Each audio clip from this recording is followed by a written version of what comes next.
नमस्कार दोस्तों, मैं डॉक्टर सत्यकांत त्रिवेदी साइकियाट्रिस्ट भोपाल से हूं और आज मैं बात करूंगा एक बेहद आसान सुझाव मैं आपको देना चाहता हूं कि जिससे हम गंभीर केसेस कोरोना से रिलेटेड जो भी हैं या जिन पर गंभीर केसेस ही डिसाइड करेंगे कि मृत्यु दर किसी देश की क्या हो सकती है।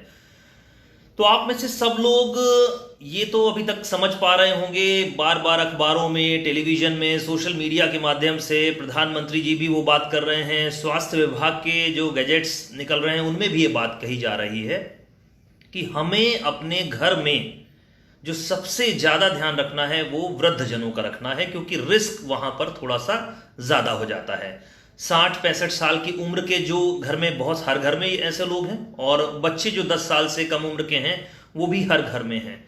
तो ये दोनों जो पॉपुलेशन है ये इन्फेक्शन के रिस्क में काफ़ी ज़्यादा है, क्योंकि बच्चों में संक्रमण काफ़ी तेज़ी से हो सकता है। हालांकि कुछ स्टडीज़ ऐसी भी हैं जिसमें ये बताया गया है कि बच्चों में इम्यूनिटी अच्छी होने की वजह से उनमें गंभीर लक्षण कम आ रहे हैं, लेकिन इन्फेक्शन का रिस्क उनमें ज़्यादा है। दूसरा, वृद्धजनों में यूजुअली कोमॉर्बिडिटीज़ होती हैं। कोमॉर्बिडिटीज़ का मतलब है अन्य बीमारियां, जैसे कि डायबिटीज़ है या कैंसर के वो पेशेंट हैं, या ऐसी कोई भी ऐसी दवाइयां चल रही हैं जिससे उनकी इम्यूनिटी कम हो सकती है।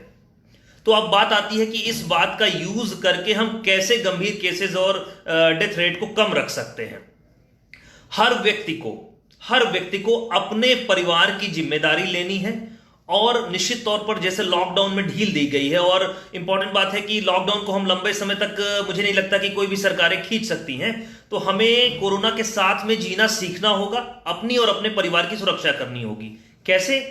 तो जो भी युवा अपने कार्य के लिए, किसी भी प्रकार के कार्य के लिए वो बाहर निकल रहे हैं, तो मेरी उनसे ये रिक्वेस्ट है कि वो इस बात को लेकर के अवेयर हों कि उनके घर में जो इन्फेक्शन का चांस बच्चों को और वृद्धजनों को है वो उनके थ्रू हो सकता है। हो सकता है कि आपकी इम्यूनिटी की वजह से आप में वो लक्षण नहीं आए। जैसा कि हम सब जानते हैं कि कोरोना में लगभग 80% केसेस में किसी भी प्रकार के कोई लक्षण नहीं आते। तो आपसे वो इन्फेक्शन ट्रांसमिट हो सकता है बच्चों में और वृद्धजनों में।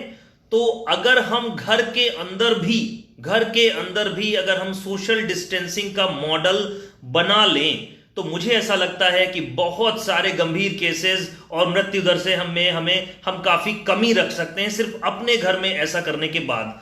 तो इंपॉर्टेंट बात यह है कि सोशल डिस्टेंसिंग, फिजिकल डिस्टेंसिंग ये रखनी है, इमोशनल डिस्टेंसिंग नहीं रखनी है। हमें ये नहीं करना है कि हम अपने घर में वृद्धजनों का, बुजुर्गों का बाइकॉट कर दे, उनसे हमें कनेक्ट रहना है, लेकिन डिस्टेंस का प्रॉपर ध्यान रखना है।